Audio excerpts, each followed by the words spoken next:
Teachers కూడా వాడాలండి. Exactly update అవ్వాలి.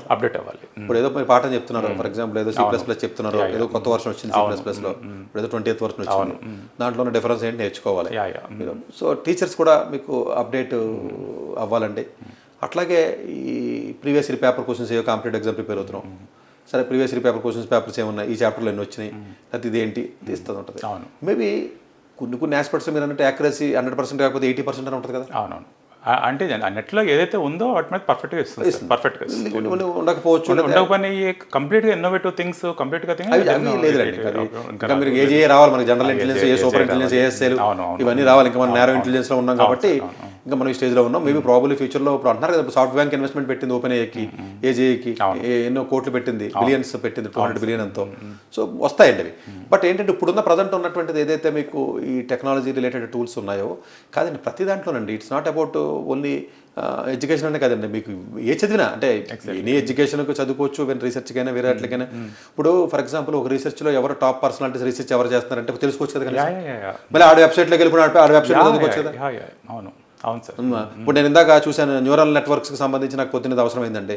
Neural networks physical relations with MLతో ఎవరు చేస్తారు అని నేను చూస్తే, సో అనిమా సైన్స్ ల్యాబ్ అని ఒకటి ఉంటుందండి కాల్టెక్లో. సో ఎక్కువగా న్యూరల్ నెట్వర్క్స్లో వరల్డ్లో బెస్ట్ ల్యాబ్ అది. అంటే ఆవిడ ఇండియన్ నేనండి యాక్చువల్గా. అనిమా AI+ సైన్స్ ల్యాబ్ అని ల్యాబ్ పేరు అది. సో అంటే నాకు మామూలుగా అంటే గూగుల్లో చూస్తే మనకి కొంచెం తెలుస్తుంది.